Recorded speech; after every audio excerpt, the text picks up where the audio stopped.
this movie have only had a really small amount of pixels to work with, and all the eyes of the animals look like this. This is skinnually accurate. This is how I imagine they look when I'm talking to them. I wish I could see villagers though. After seeing how derpy these characters are, I'm gonna need to see a villager soon, please. April 4th is not that far away. September, October, November, December, January, February, March, April. 7 months. That's not far away, and this is only a teaser as well. I hate to say it, but let's see what the comments are saying. Okay, people are shocked. That's, I'm not gonna go through individual comments, but people are shocked and confused. But I'm interested to hear from you guys, from people that actually like really love Minecraft. Not saying that these guys don't, but from a channel that's specifically Minecraft, I'd love to see what the community thinks about this. I'm really excited for it. I think it looks cool. Live action and animation is always hard to mix. But I love how Mimi is. Look, it's so tongue-in-cheek, it's crazy. And Jack Black is the lead. His energy is just in this movie. I'm Steve. This cracks me up, man. I know I've seen some of this before because I went to the sets and watched them film, but as I mentioned at the beginning, I didn't see it all as a cohesive teaser. I didn't see it as a movie with no CGI, no nothing. But I think it actually looks like it's gonna be cool. I guess they had a very difficult task of making something that is only out of pixels and very small amounts of pixels into a movie that would work on the big screen. Like if they had the real life characters in normal Minecraft, obviously that's not gonna work. Finding the balance between realistic and Minecraft so the humans look good when they're introduced to it is very tough. But I think this is close. This looks good. Do you not think that's epic? I guess that's the thing. Everyone has different visions of what a Minecraft movie would look like. So then you're looking at someone's interpretation of it and it doesn't match yours. It's gonna be confusing. But yeah, let me know what you think in the comment section down below. I'll be really interested to hear some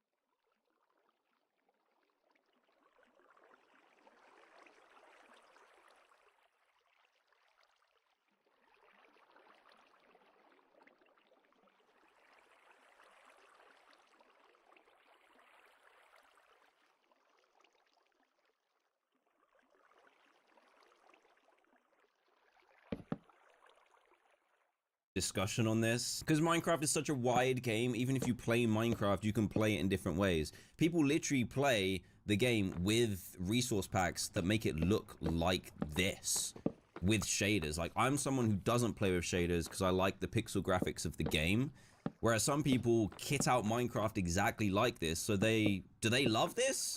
I don't know. Either way, I'm excited for it. I think it's going to be cool to watch. I know my son will love it for sure. I'm going to show him the trailer later, and I guarantee you that he will laugh at both the animals. I'll put my entire channel on it that he laughs at it. I did. But anyway, let me know what you think in the comment section down below. Leave a like if you enjoyed, subscribe if you're new, and I can't wait to see what else they start revealing from the movie as it's countdown to release date time. See ya. Explaining complex topics can be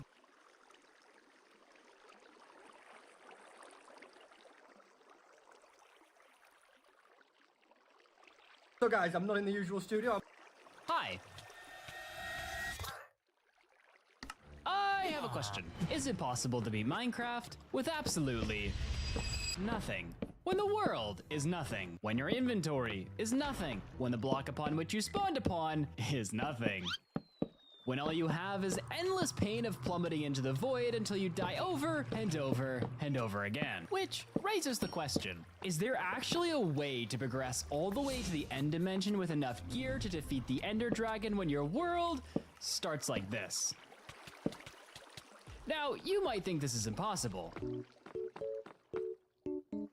but I have faith in my abilities. Now, if we actually want to accomplish anything, we're gonna need to convince the game to give us something to work with, and I think I have a plan to do that. You see, like most games, Minecraft allows you to have multiple world saves at the same time, and the way it keeps these game files separate is by saving the world under different names. Now, normally, it's pretty good at making sure that nothing accidentally gets mixed up, but there's a weird quirk about Minecraft that allows you to delete your game while you're in it, which means I'm currently playing in a world that doesn't technically exist. At least for now, because the moment I fall into the void again, the game will automatically run a full save and recreate the game files. Now, pausing the game will prevent us from falling, but Minecraft also automatically runs a full save every 5 minutes regardless of the pause screen, which means we have until then to convince the game to give us more than just this useless empty world. And here's how we do it. If we go into our second instance of the game and recreate the world using Minecraft's void preset, and then name it the exact same as the old world was named, it spawns us on a stone platform. This is because the void world we were originally playing on is a normal world with all of its blocks removed. But this void world preset comes with a stone platform that Mojang built into it. But this world is broken. You see, normally a void world looks something like this, but ours looks like this. However, this is on purpose, as you'll see in a second. Now all we have to do is bring this stone platform into our world. To do this, we need to save and exit our first world. This will cause the game to make a save file, but because there's already a file with the same name as the first world, it will cause all the data to combine and break. Now this world is a combination of our first and second world,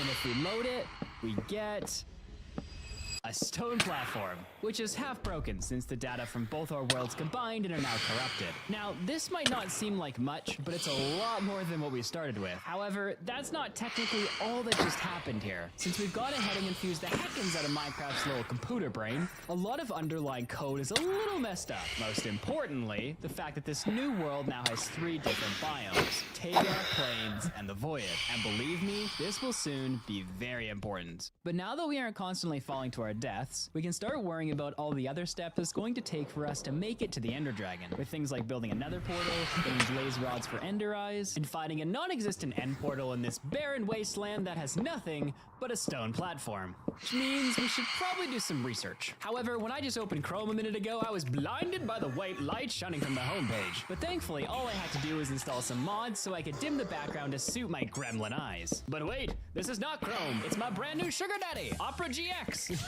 The sponsor of the video, where you can customize your entire browsing experience, from adding sound effects to your tabs, sound effects to your keyboard strokes, and choosing between their hundreds of mods from the GX store to add on. And adding the darkest theme you can find so you never feel like you've left your cave, while switching out your favorite mods whenever you get bored of the old ones. And once you've decked out your browser like a gamer, you can become almost as intelligent as me by using the built-in AI.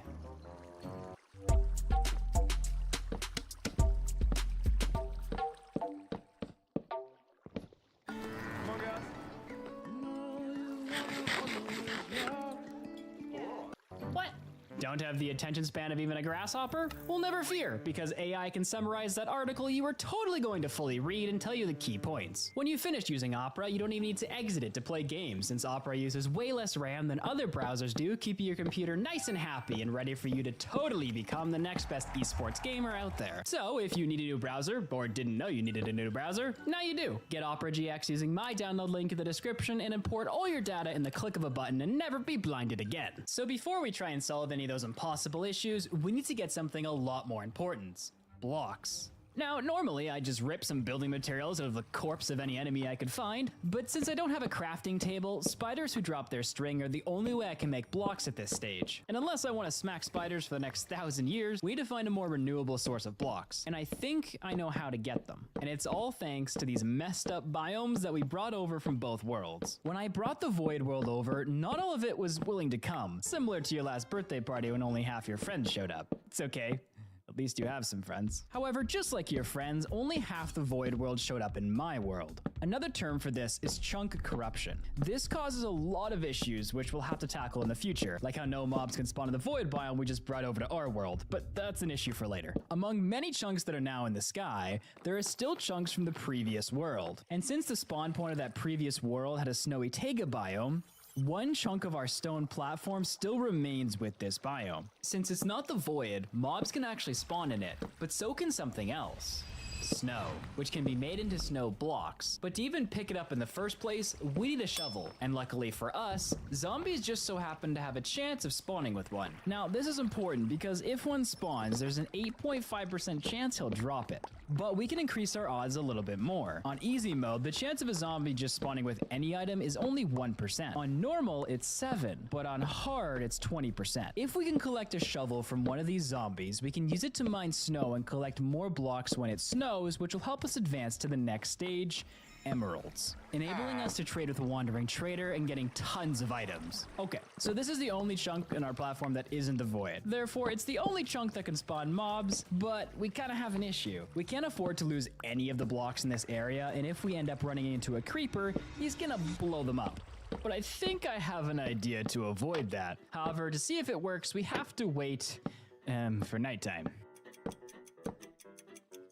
All right, and now that it's nighttime, we can begin the plan. First, we go in the farthest point of the island that we can reach. Then, mobs will start spawning on our area, and what we're looking for is our zombie with a shovel. Now, I'm not too concerned about these guys. Probably just punch them off. So, as long as just zombies come, we should... Oh, I'm eating my words right now. Oh, no, they're not near the edge. Oh, no. Well... then I jump off. Now, the reason we jump off here is because when the player leaves the 128 area range of the mobs, they will all despawn. Now that I'm back up here, all I have to do is find the opposite corner again and wait. But since this could take hundreds of hours, let's profit from the suffering. Oh, that's a shovel! There's no way we do this fast. No way we get a shovel this quick. Nathan? He didn't drop it. And that, my friends, is what we will be doing for the next 8 hours. Oh, not the spider too! Oh no! We have our first block of the game. Tonight's the night.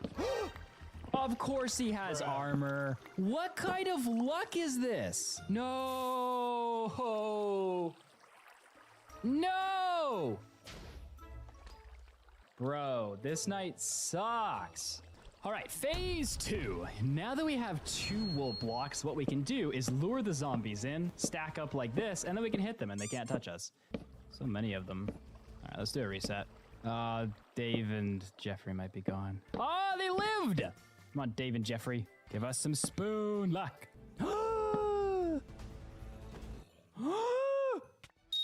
We have acquired it!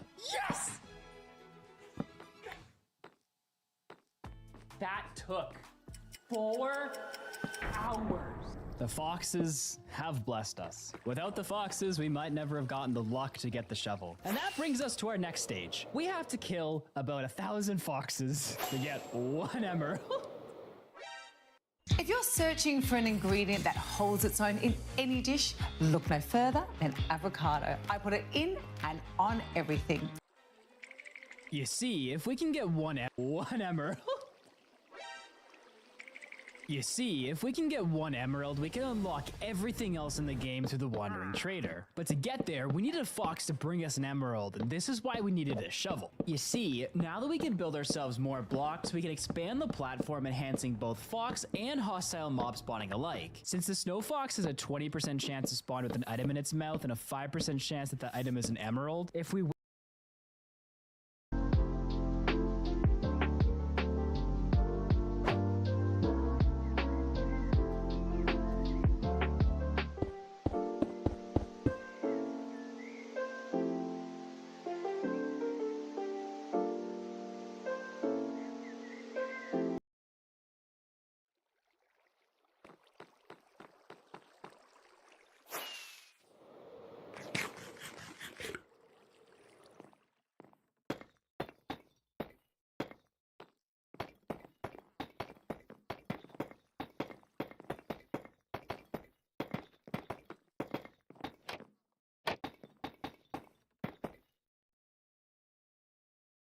wait long enough, we should be able to secure at least one. Unlike the zombie though, it has a 100% drop rate if it spawns with one, whereas if a zombie has a shovel, it only has an 8% drop rate. To make sure we're getting the optimal spawns though, we need to stand at least 24 blocks away from all spawnable blocks. However, the game only attempts to spawn passive mobs every 20 seconds, in stark contrast to the half second it used to spawn hostile mobs. So we could be at this for a while, and so the only thing we can do now is punch, run, stash some loot. Punch, run, stash the loot, punch, run, stash the loot, punch, run, stash the loot, punch, run, stash the loot. Shovel. With another shovel, I could finally expand the platform more, enhancing mob spawns both fox and hostiles alike.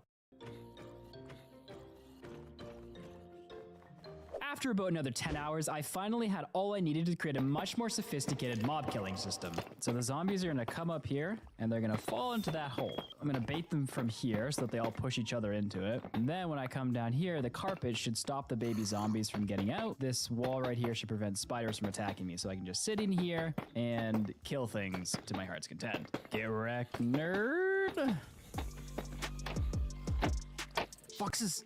Oh, what do you got? Is that leather? Ah, useless. Please, please, please. Yes! My emerald! I need to find some snow really quick. Oh, please don't die. I've waited so long. Oh, he's sleeping. Wait, what? No, he didn't. He picked up the rotten flesh and dropped the emerald. I gotta watch that back. Okay, so he does have the emerald in his mouth. He's right here. He still has it. Here I come. Bro! He just yeets it off. Oh, no. 62 full days. Back to the grind. Another 62 to go. Oh, wolves can spawn up here? Okay, if we tame this guy... Okay, hear me out. Do they stay in there? And do they eat the mobs? Or do they get eaten? I'm not sure. Let's just stay up here and see what happens tonight. All right, moment of truth to see if this works. What I want to happen is the zombie to jump down here, the wolf to recognize that I'm in danger and come and kill it. Hey, boys. One come all to the dancing hall. Now, if I unsit him and I hit this guy, you are the... Oh, it works. Okay, you're currently in my face, Robert. Robert, help. Oh no. Oh, did I hit him? All right, Robert is left. Okay, well, I think for now this might not work. Go. Oh, Robert, it's okay. I'm not gonna hit you, I promise. There's a buddy. The thing is, they might prevent the foxes from spawning. So, doesn't have what I need. Get out. Fox, I see him. Oh, does he have an emerald? Well, I don't think he has an emerald, so... They're spawning a lot more frequently, but 76 full days. Not one emerald. All right. Okay, so this clearly isn't working. But thankfully, I might know another way to get these foxes. If we can create some sort of cage in the middle, they'll indefinitely wander into it, or at least a majority of them will, and we'll start to stock up. At least, I think. However, to do that, we need blocks. The fact that they roam around so much makes them really susceptible to something like this, whereas a zombie or something else wouldn't be. In addition to that, passive mobs don't despawn the same way normal mobs do, meaning the more we stack up inside of the cage, they will never leave. So when we come back, in theory, we could have up to 10, 20, maybe even 30. Okay, so here's the idea. We're gonna pick the centralmost location and create a type of staircase that they can't get out of, which means it has to be too tall. We're gonna have them climb up this all the way around. Alright, now here's how it should work. Since foxes like to roam so much, eventually they should come up into here and jump down to here. Once they get inside, there'll be no way to get out and they'll just sit down. I'll be over here and I'll have to make sure that I can't get... How? You know what? Don't worry about it. This is my point being proven right now. Foxes will roam everywhere. Alright, so now all I need to do is get some blocks from over here, turn them into blocks. Okay, so in theory, all I have to do is sit in here, and within 8 to 24 hours-ish, we might have enough foxes for what we need. That means I can't do anything for 8 to 24 hours, so, I will sit here and wait.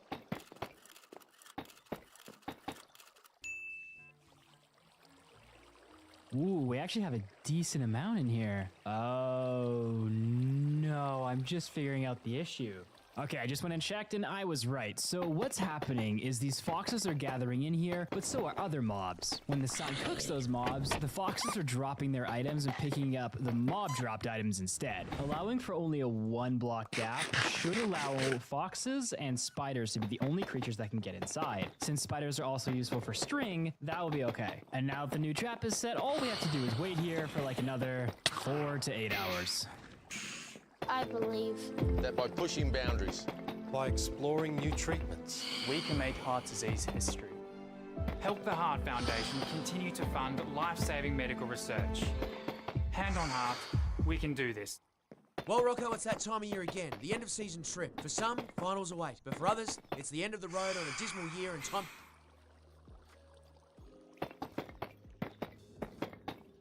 And now the moment of truth to see if all those hours of waiting gave us an emerald. For all my things in there that I don't want to lose. And let's see what's waiting for us. Oh, this is why I threw my things away. No, I definitely see foxes in there, but there are a ton of spiders also waiting for me, so we're gonna need to deal with them first. Okay, now we have to let out all the babies. Oh, and apparently the foxes. Oh, that might not have been a wise idea. Oh, the foxes are everywhere. This is great. And I'm on fire. Burn, children, burn! Okay, baby, go into the abyss.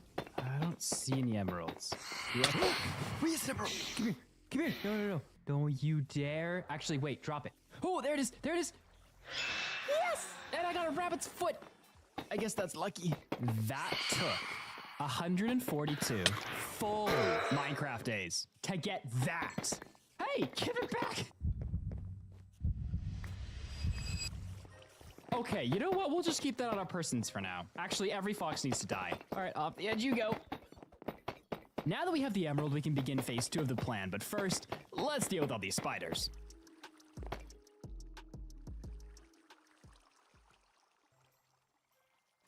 Huh? Oh, I was eating something. There's another emerald out here. How is that possible? Now that that's all cleared up, let's get on with phase 2, getting the wandering trader and giving him my hard-earned emerald, finally to get to the next stage, his wood.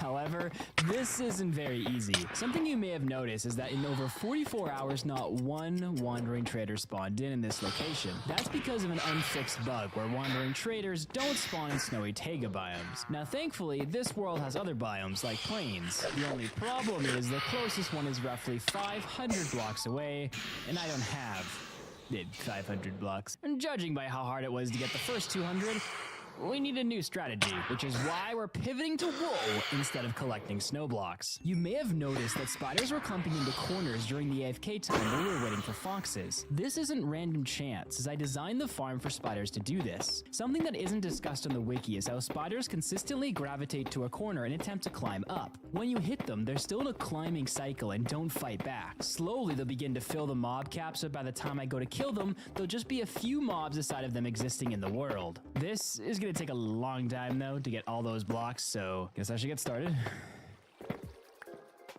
Okay, so we should have enough wool now, which means we can complete the final part of this, which is actually getting the wandering trader. Now, since we know there's a plains biome nearby, all we have to do is bridge towards it. All right, now that we've reached the plains biome, we can begin constructing a platform.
I've survived a total of 1,000 days in Better Minecraft Hardcore. What started as a 100 days adventure turned into a whole series just because of how much we all loved this mod pack. It keeps the game in its original form while adding so many new mobs, biomes, structures, and much more. All the original videos from the series are still up if you want to watch them, and that's how you can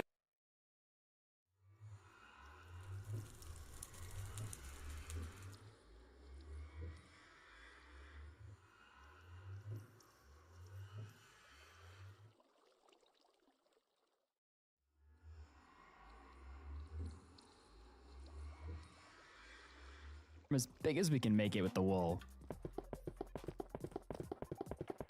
All right, now we only have one light source, so I'm gonna put it right here. Hopefully that'll be enough light for the island. Now we have to wait. Even though we have the emeralds, we're gonna need to wait for the right wandering trader. It has been 40 hours, and we have gotten our first one. Oh, push me off. Oh, I saw so many green things. But none of it is the green thing that we need. Oh, did I wake you up? And yes, I know it sounds ridiculous, but as his roommate, I can confirm that it did take 40 hours, and he just woke me up in the middle of the night screaming about how excited he was, and then it was nothing, and then he woke me up for nothing, and I'm very upset. Please subscribe. Now we must stand in this precise We must stand in this precise position because apparently it's the only one that spawns wandering traders. And now wait another 40 hours.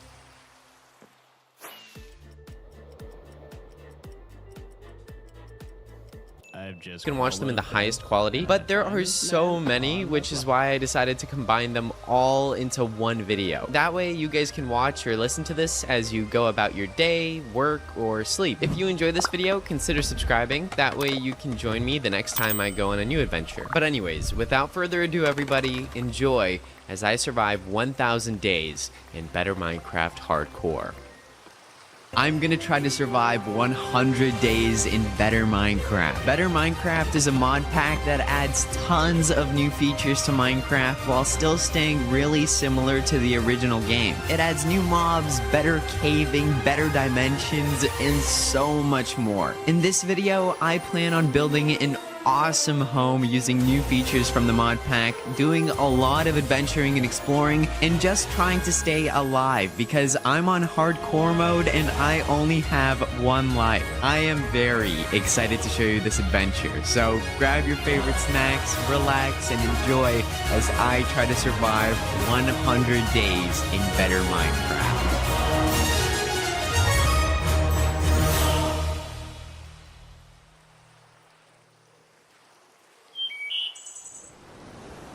Starting out on day 1, I spawned on an island completely surrounded by water. It was really beautiful, and I wasn't alone. I heard seals. Oh, hi, how are you?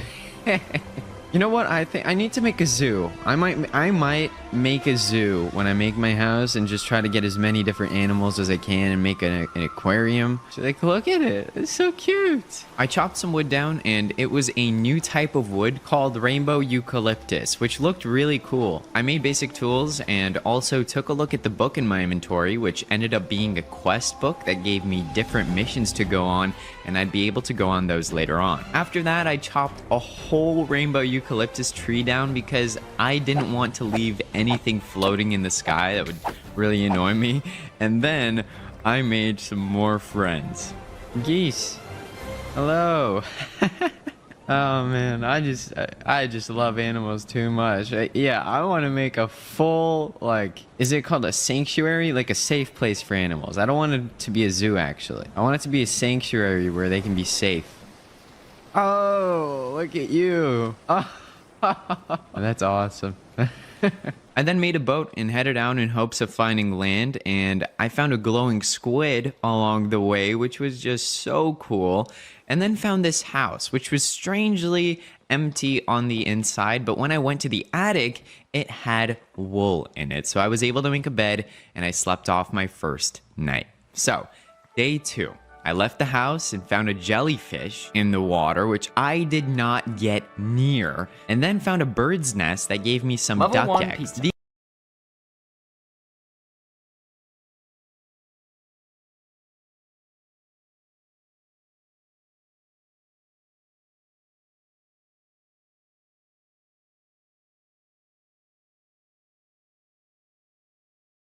Platform.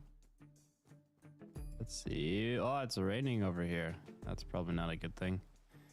Can you just have what I want? Oh, he has it!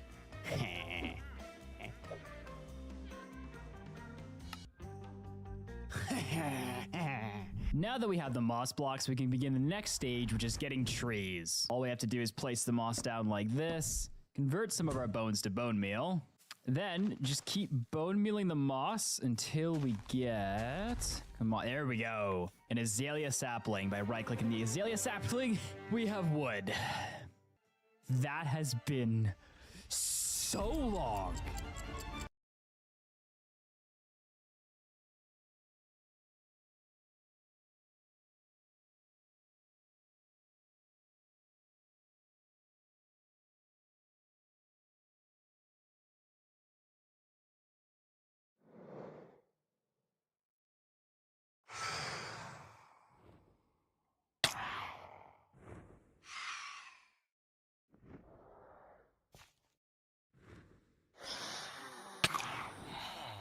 In the making.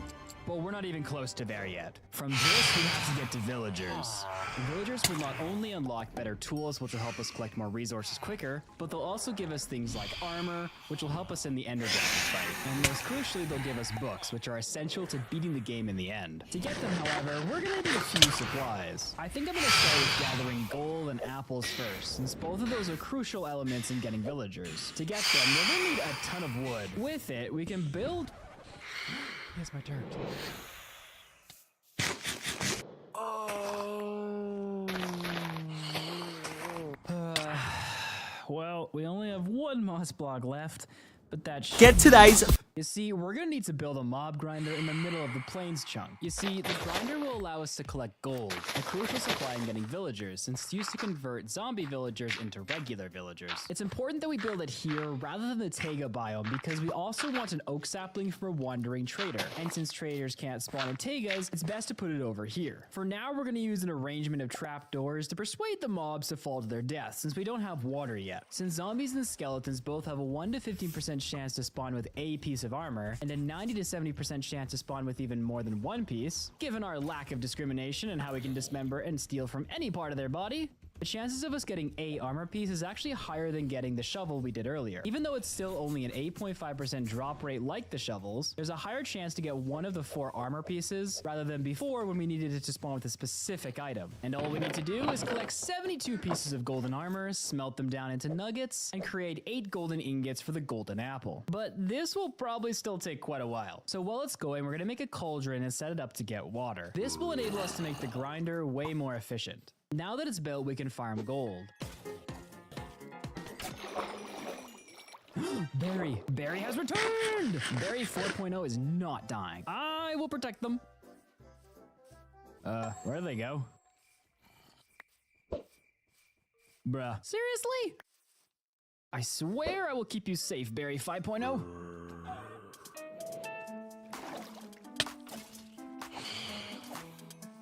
Oh no! Barry 5.0 is gone! How many berries do we have to lose? Oh, wow. She's been looking for an insight in that data forever. Oh. Hi. I'm gonna find it. Did you tell her about Sassfire? No, I thought you did. I'm gonna tell her. Oh, no. The quickest way from a billion points of data to a point of view. SassVia. The Chemist Warehouse Footy Finals half-price cosmetic sale is on now. All L'Oreal and Maybelline, half price. Imco Beauty and Revlon, half price. Plus Essie and OPI, half price. Hurry into Chemist Warehouse and stock up today. Anyway.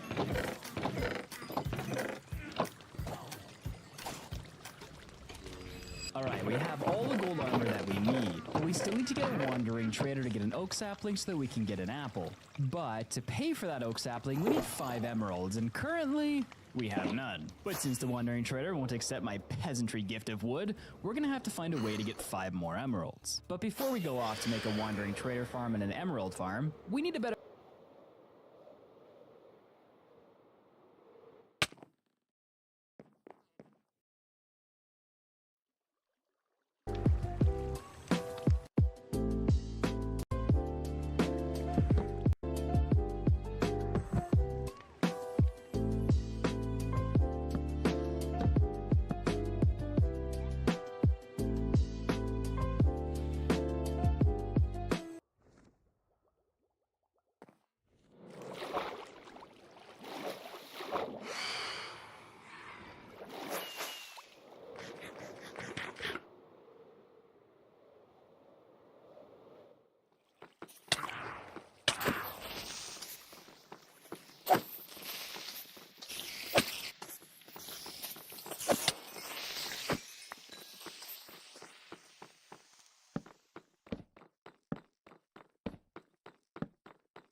better food supply because right now, my food poisons me.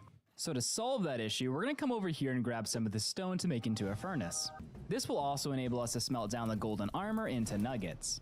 We need to get under here to be able to collect the cobblestone though, and my water's gonna turn to ice really quickly, so we gotta do this fast, otherwise we're gonna lose all of our items. Place the water, place 3 blocks down, 1 block here. There we go. All right, pick back up the water, and we should be able to build a platform under here safely, where we can mine the cobblestone. All right, now we can take our pickaxe, and we've gotten our first stone of the game. Now, before we go turning this stone into tools or anything like that, we're gonna wait until we get villagers, because once we have villagers, we can make infinite stone with just 3 of these pieces. So for now, I'm just gonna make the essential items that the stone's required for. All right, now that we have all the cobblestone that we need, we can make a furnace and start smelting potatoes. Now, you may have been wondering how we're gonna get more potatoes, since at the moment, we only have 1. You see, the only thing we have right now is something called rooted dirt. You can't plant anything on rooted dirt, but if you take a hoe or a shovel and right click on it, you can extract the roots. Then it turns into normal dirt. Then all we have to do is put our water next to it, plant the potato, and begin bone mealing.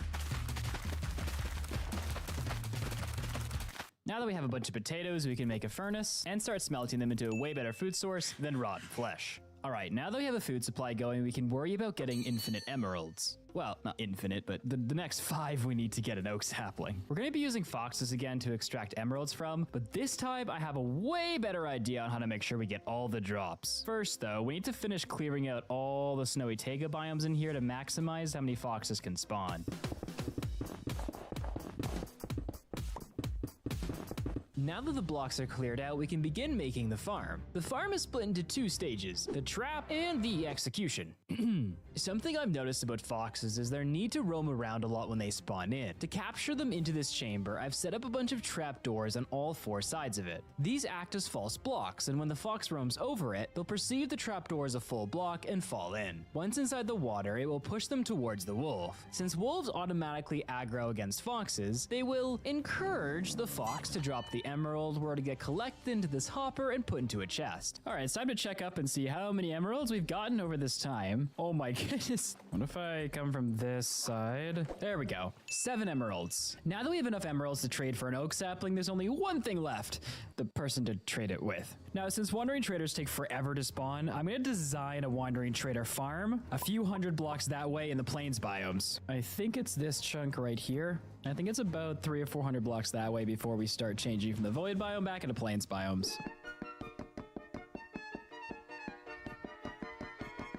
You know, I really hope I'm going the right way.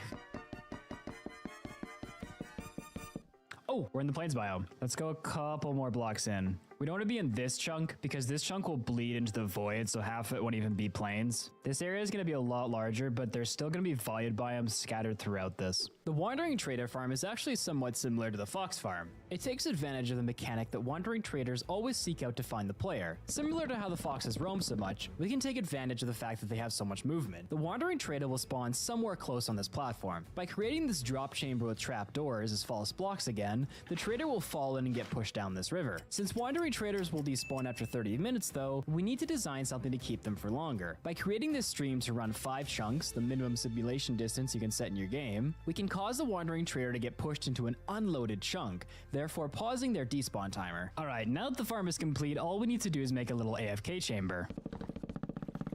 And now in theory, all we're gonna have to do is wait in here for a really, really long time. Okay. Time to go and see if any wandering traders have brought me my sapling. Yeah, well, you're useless. Ooh.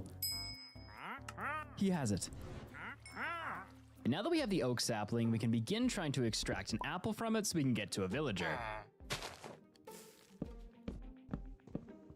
To stop the tree from growing too tall though, I'm gonna place a block on the top here, and this will stop the tree from growing into one of those behemoth oak trees. Oh! I got an apple in the first one! Well, that was a lot easier than I thought it was gonna be. Okay, so now that we have the apple, the only other thing we need to worry about is the gold. All right, let's fill up our inventory. Then we gotta take it over to the furnace and begin smelting it. And when this helmet is done smelting, it should give us 1 iron nugget.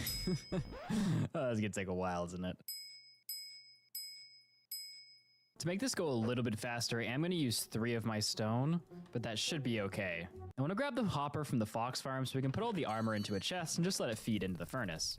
Just need to not hit these wolves by accident. Let's break this block. Okay, we can grab the hopper. Okay, cool. We got both hoppers. Might have lost a wolf in the process. Now, if we take this furnace and if we make a chest, we have to put the hopper on the top to feed into the top slot. Okay, there we go. And then we put the gold armor in, and then it smelts. Now this means that we can go get the rest of the golden armor and dump it in there. The Good Guys spring cleanup is on now. Get this LG top load washer only $6.75. This soft front load washer only $3.68. This Dyson V8 only $4.47. This Bissell carpet cleaner only $5.49. Plus more. All right, since it's becoming nighttime, we're gonna work on step 2 of getting the villager, which is getting the villager. And that's gonna involve trapping a zombie villager, which we're gonna use a boat for. Now, there are 2 very important things we need from over here, which is going to be a witch and a zombie villager. I'll explain how they work in a minute, but first, let's work on collecting them. Now, both of them are gonna be rare spawns, so this may take a few tries to get. Okay, I think we officially have every single type of zombie holding every single type of weapon and having armor on, except for the one that we want. All right, looks like night 1 was a failure. All right, night number 2. So there's a witch, which we do want. He's gonna be quite tricky to get. Oh my gosh, he's surrounded by everybody. Okay, I have an idea. All right, ready for this? This could be extremely dangerous. And we're good. Okay, where'd he go? Did he walk? Ooh. All right. Yes, we got him. We got him. Move it. Hey, it's Robert. I forgot about you. Oh, I'm gonna die. It's actually okay if we die, because we have him trapped in a boat now. Okay, so we have one of the 2 things that we need, but we need to dispatch a certain member who's decided to try to come along with my witch. There we go. And now we have to wait for the next night to hopefully get a villager. Night number 3. Oh, come on. Night number 4. Ooh, finally. Okay, we have to get him quick before he despawns. Let me see if I can bring him over here. That would be ideal. Oh, this is perfect. Right. Uh-oh, no. Right here. Perfect. Then, I don't want the sun to burn him.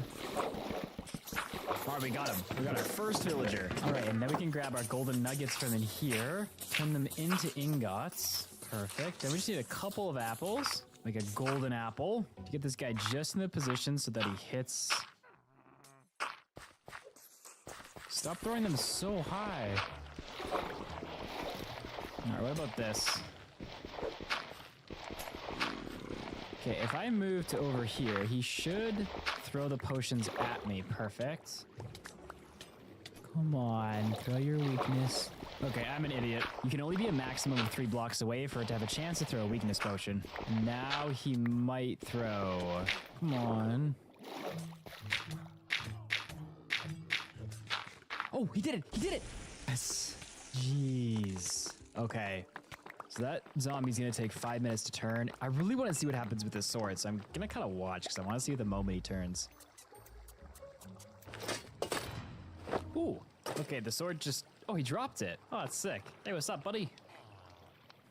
So I just realized that I made a critical mistake. You see, to get to the next stage, we need multiple different types of villagers. But there's a problem. I only have one. Apparently, to make a child, you need more than 1 human being. So if we want another villager, we're gonna have to go collect another 70 pieces of armor. Before we do that, though, I want to get this villager set up and ready to trade. You see, we still should have wandering traders by our wandering trader farm, and I want a couple more emeralds to trade items with them while we grind for the gold armor. So I just put you right over here, give you a little boxy box in.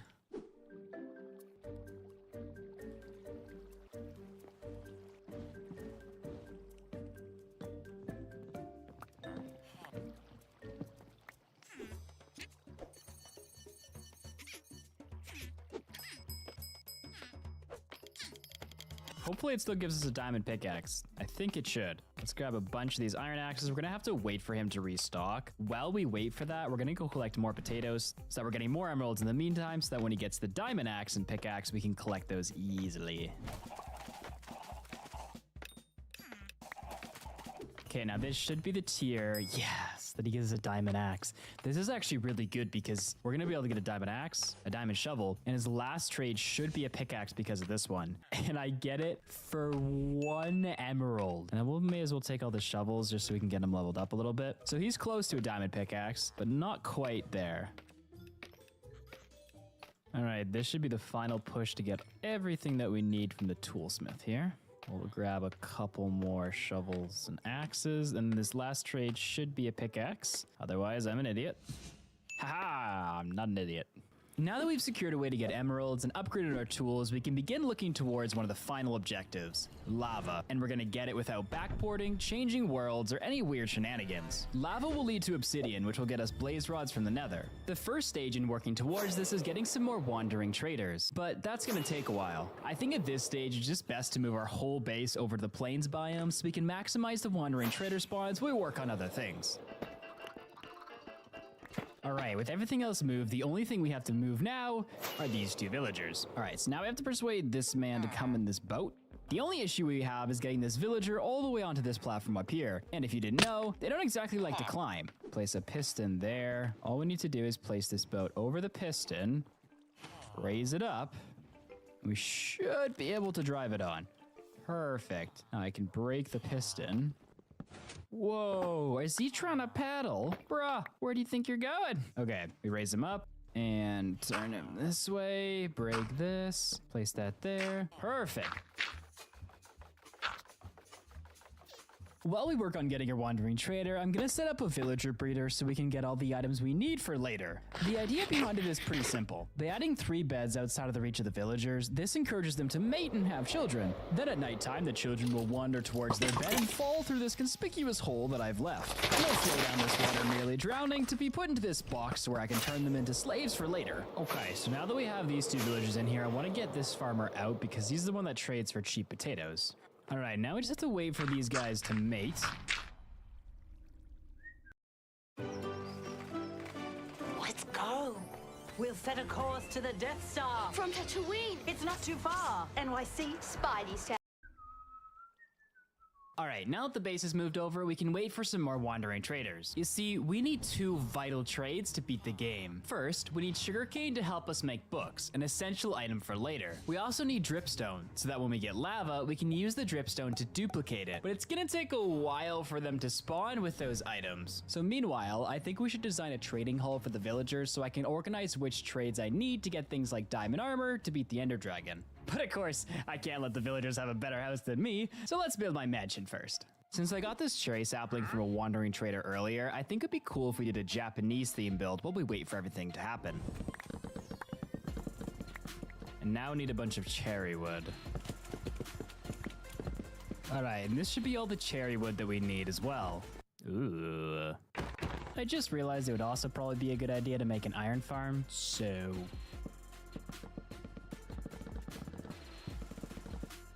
Nice. Now that that was done, I could get out with building the base. Since I didn't have that many blocks, I made the home rather simple. Taking inspiration from my cherry village in my hardcore world, this home is a small version of the Japanese temple.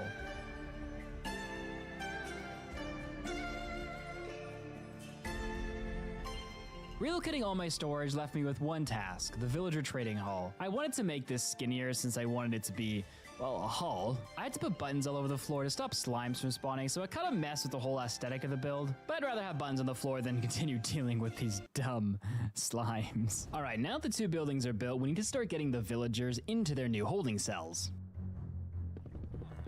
All right, now we gotta get this guy out of here somehow. Stop pushing him around, boys. All right, now all we gotta do is give him a little push. There we go. All right, now time to see if we have any wandering traders and if they have the item that I need. We crucially need is sugarcane. Oh, there it is. Now we still need to wait for the dripstone, but another important resource we needed from these guys was leather from the llamas, as we're gonna need the leather from them to make librarians. Before we plant this sugarcane to get the last few remaining that we need to spawn-proof this area, and while we're at it, we may as well make it look nice.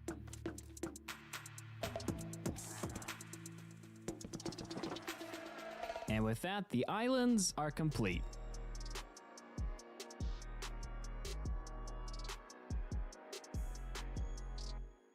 All right, now that we have everything we need and our island isn't constantly getting blown up, we can continue our quest towards lava. And to get it, we're gonna turn nothing into a blacksmith building. Or at least part of a blacksmith building. This is gonna be tricky though, and it may not even work, but to test it, we need a bunch of books. Now, you may have seen me do this in a previous video, and although this method is similar, it has changed in our world to make it nearly impossible. In addition to that, I wasn't very specific a second ago. We don't need books. We need book and quills.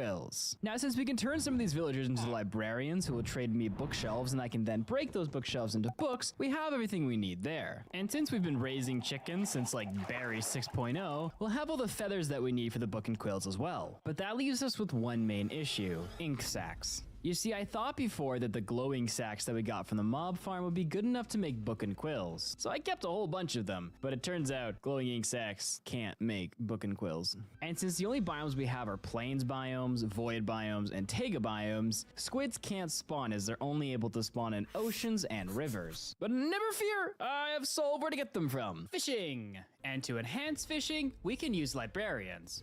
You see, I not only wanted librarians for the books, but I also wanted them for enchanted books, which I guess could be the same thing, but it is different. And if we fish long enough, we have a freaking 1% chance of getting an ink sack. An ink sack. It's in the junk category. Why is it the rarest out of all the junk items? I don't get it.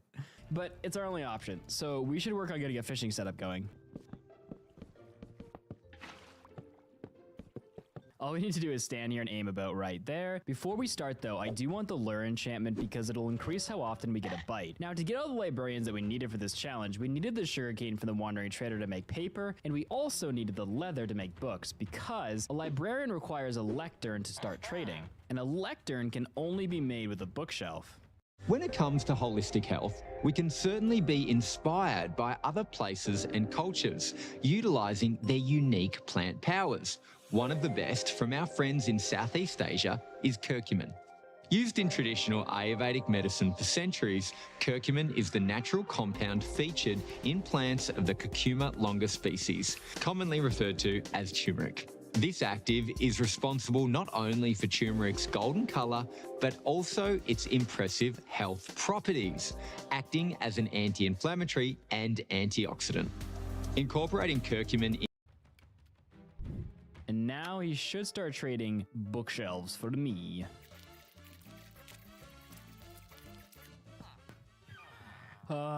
Finally.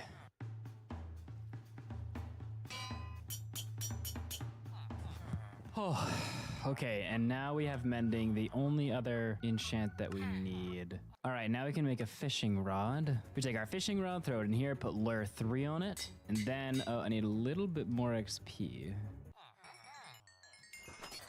All right, and then I put mending on it as well. Let's go try this out and see if this works. In theory, the fishing rod will never break, but I haven't actually tested to see if that's true. So if I throw it right here, eventually we should get a catch. There it is, and no damage was taken to our rod. Let's try this a couple of times. Perfect. Now, the reason this works is because fishing actually gives you experience points, so we can use mending to keep on repairing our fishing rod, and in theory, just stand here for forever, which means I want a few more chests before we start this, because this is going to be a long fishing session.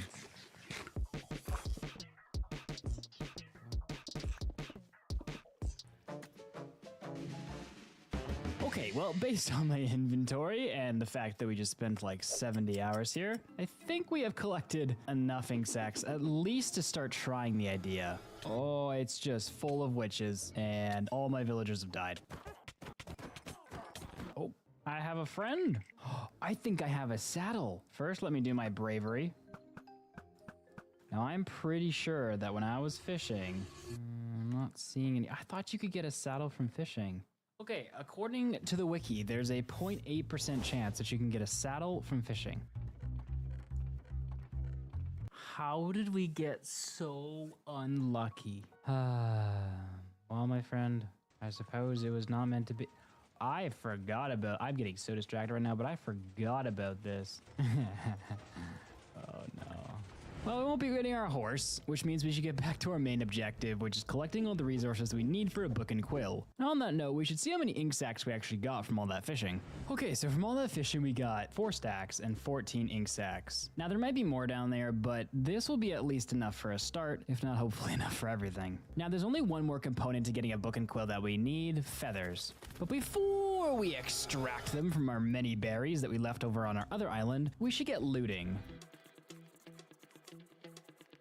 Oh, looting 3. Thank you. Now we need to collect the final ingredient, the feathers from Barry over there. And there they are, the final piece of the puzzle. Barry 8.0, I think, 9.0, all the way up to like 300.0. Oh, so much pain. How many feathers did I just get? It's probably enough for now. We'll leave these guys so they can repopulate really quick when we come back.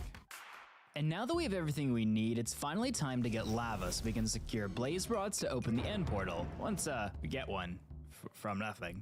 And to get the lava, we're gonna force the game to magically bring me a Minecraft village, specifically a blacksmith. You see, although you don't see any structures in the world, technically they were once here. But because the game thinks this is a void seed, by default, structures won't spawn regardless of the game rule being set to spawn them. But since the world's corrupted and had some plains biomes in it, technically some structures would have once existed in that biome. But since some of the world corrupted into plains, technically some structures could exist if we could bring them back from the grave using book and quills, using something I discovered a little while ago called dungeon forcing. Well, the members of Kronos discovered it, I just applied it here. But we have a problem. The last time I used dungeon forcing to respawn something I needed, it required tons of redstone and cobble to build an update suppressor, and I don't have that in this world. Not to mention I needed thousands of books and shulkers. But thankfully, one of my YouTuber friends, SB, discovered a way to do the trick even better. You see, dungeon forcing works on a basic principle. Minecraft needs RAM to operate, those little green sticks in your computer. If that RAM fills up, Minecraft freaks out and can corrupt. This corruption causes the chunks around you to return to their original state. Since some of the chunks in this world are plains, we just need to find one that has a village in it and try to respawn the blacksmith that has lava. But that still doesn't solve the last issue of needing tens of thousands of books to pull this off. Before, I put these tens of thousands of books into a chunk using a chunk machine, which slowly filled up one specific chunk and caused memory overloading. But because I can't get that many books in this world, it was proving to be a real challenge to pull this off. However, a little while ago, SB messaged me about the chunk corruption. I shared everything I knew with him, and he discovered that you didn't need thousands of books. You just needed to fill the books with complicated characters. When Minecraft reads the chunk data, the complex characters spike the RAM even more, which means now we basically only need 30 to 100 books to respawn the chunk. Now, this isn't foolproof. See, the world would look a little something like this if the chunks had spawned. So even if we can find a blacksmith, we need to find one that isn't broken, or at least still has lava in it. And not only that, we need to find a plains biome that has a village in it, or had a village in it. And since the world is made of nothing but air, that could be tricky. That probably seemed pretty confusing, but I think you'll understand a little bit better when I actually do it. Now, I've taken a little while and I've gathered all the supplies that we need together inside of this chest. I used the fisherman to do a lot of the trading to get emeralds, to secure the books from librarians, and also to get some other materials. Now, I do want to do one more thing though before we leave and try and go get lava. I want to complete my diamond set of armor so we don't end up dying in the nether. And I want to buy some sharpness books from this guy, which I need books for. Now I just need to combine all these together. And then we need to grab a sword from our toolsmith, which has the best enchant possible on it. Immediately go and get rid of that enchant. All right, so now we have a sharpness 4 sword. All right, and then finally we have an unbreaking 3 infinity flame power 4 bow. Now let's gather all this leather and sugarcane that we caught up. Make all the remaining books that we need. And now that we have everything, we can begin. What we need to do is find a chunk with a village and a blacksmith. Now, to find that, what I could do is open a new world using the same seed as this one, find a village location, and use that as a marker. But there's a problem. Even if I can find one, because my world is so corrupted, the blacksmith may respawn as broken or just non-existent. And the issue there is if we don't have enough books to respawn at all, we're gonna have to come back and farm even more. But it's my only option, so let's give it a try. All right, so we've located the first set of coordinates, and it's a long ways that way. I believe that by pushing boundaries, by exploring new treatments, we can make heart disease history. Help the Heart Foundation continue to fund life-saving medical research. Hand on heart, we can do this.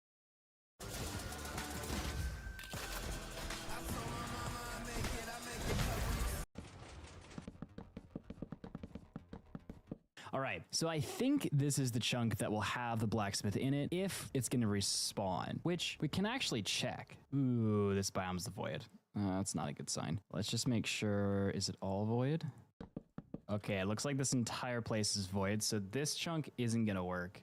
Now which chunk would we parallel it off of? Okay, so this chunk is plains, this chunk is not. Gotta be this chunk then. Is this chunk plains? Oh! All right, looks like this chunk is plains. Means we can do the respawn inside of it. I would love to get my bed back. Did it fall? Are you kidding me? I have to go back and get another one. All right, we are back and nothing happened. Now we actually have to put our plan into action. First, let's be safe and have someone not shoot us. Okay, so now we need to make a crafting table and we need to craft 4 double chests. All right, this goes here, that goes there. We're gonna place this down. Let's get all of these resources into here. Okay, so everything's a little bit safe. So now we want to take a bunch of books and quills, which we can craft. Now comes a pretty tedious part. We need to fill all these books and quills with unique characters, which means opening them, pasting in, and doing that page after page after page. This is gonna be fun. All right, and we'll call this book 1. Sign and close. And now we just need to do that 26 more times.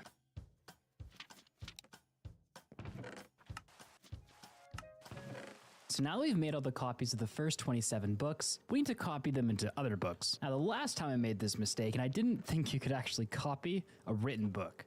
But now I've learned if we make a bunch more book and quills, put the resources back into here, then we come back to our chest.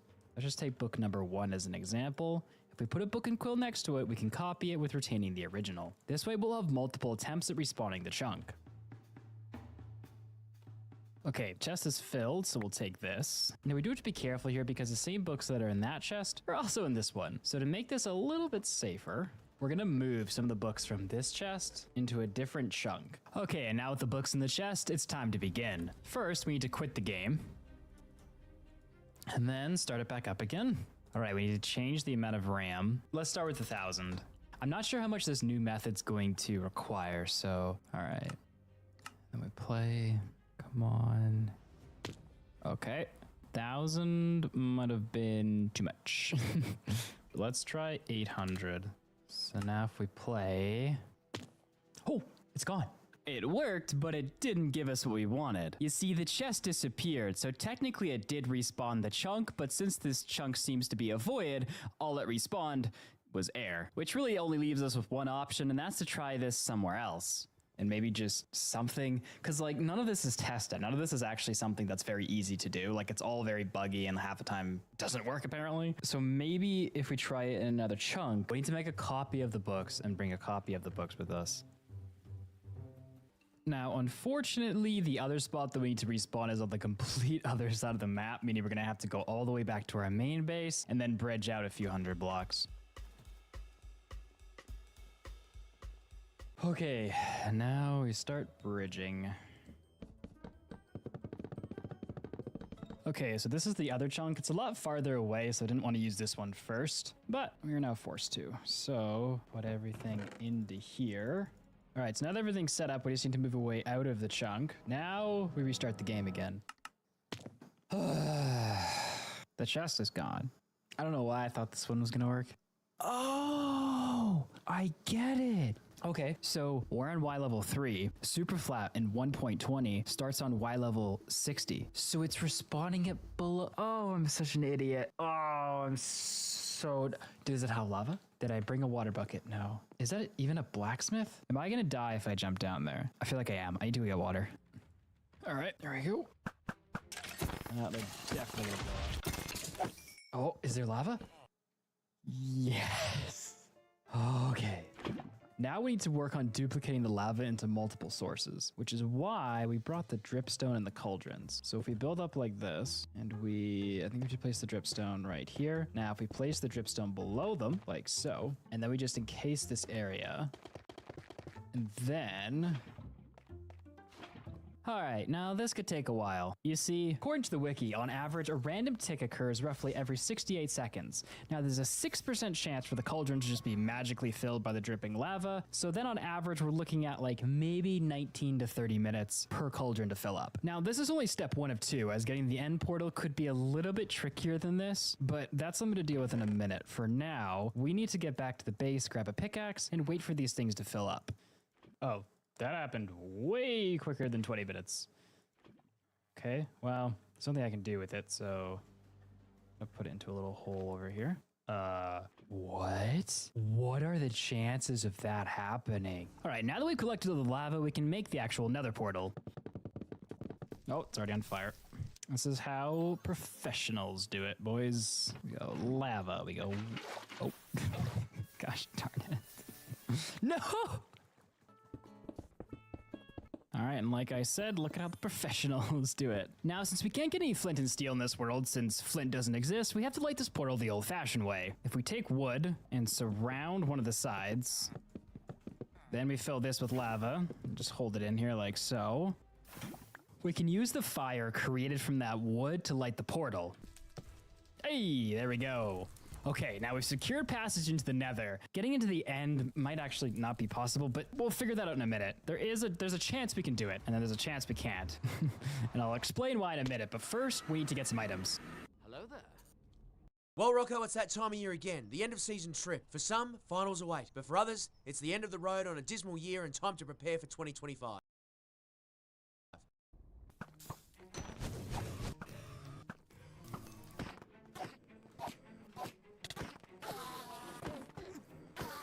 We have the pearls and we have the rods, and now all that's left to do is find the end portal, which, like I said before, is going to be difficult. And by difficult, I mean completely based on luck. You see, because I know my seed, I could do something like what I did here, which is start up another world using this same seed and finding a location to a village where there was a blacksmith to respawn. However, if you remember the first chunk that we tried to respawn, even though I didn't see it at the time, only a normal chunk respawned there, nothing with a village on it. But in the normal seed, there is a village there. This is because the seed is corrupted and it's not guaranteed to have the same thing as a normal seed would. Since strongholds are 1,000 blocks apart, if we try one and it's corrupted, the amount of books and blocks it would take to try again would take an extremely long time. Like, I'm talking months, not hours of endless attempts. What I'm saying is if the first portal doesn't work out and there's nothing there, I'm not sure I want to do this even though it's theoretically possible. Since there are no odds for this, since no one's ever done it before, I'm not sure what the chances of it actually working would be. It could be something like 1 in 2 like this, or it could be something like 1 in 7,000. But we may as well try it, and conveniently enough for us, there should be an end portal, I think it's that way, within like 50 blocks of this chunk, which is why I partially chose this as one of the bases. But before we head over there to see if it's respawnable, we need to do the book thing again. I'm sick of this. Okay, so now that all the books are copied into this chest, we need to go and set the new location.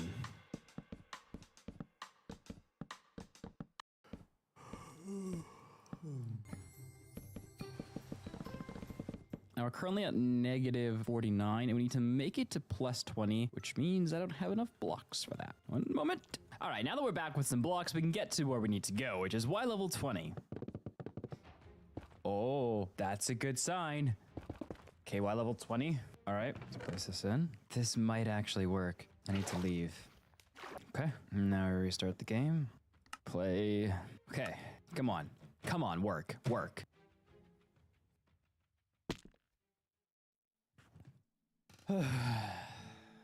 Frick. I have spent hundreds of hours on this project. I couldn't beat it. I know we released videos like the Spectator video before where we didn't actually beat the game, but this one feels different. But I got the achievement for I Spy. It's so... That is an end portal. That is an end portal, boys. Yes! Okay, let me see it. Oh, frick. I wonder. There's no way this lights, right? Okay, let's go back and get the pearls. I want to try this. Okay, here are the pearls. Here are the blazes. No shot. Yeah, I thought that might not work. Okay, I think the only option we're left at this point is to take all the books we have left and try and respawn the chunk beside this one and just cross our fingers that it has the rest of the portal frame.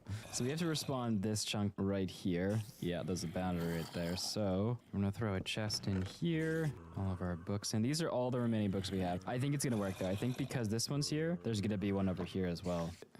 Leave the game. Come on. Ah, that loaded way too fast. This make no sense. Oh no, why would you work? That would be too easy. Ah, yes, let's get stuck on the saving world screen. Magically work. This time. Whoa! I haven't been completely honest with you. I did not expect that to work. Okay, now let's just hope that this portal splitting didn't completely ruin all of this. Come on, please work. Oh, I thought I placed it. I didn't. Oh, I was so scared there for a minute. Okay. And that answers the question, can you beat Minecraft with literally nothing? I have finally finished this video!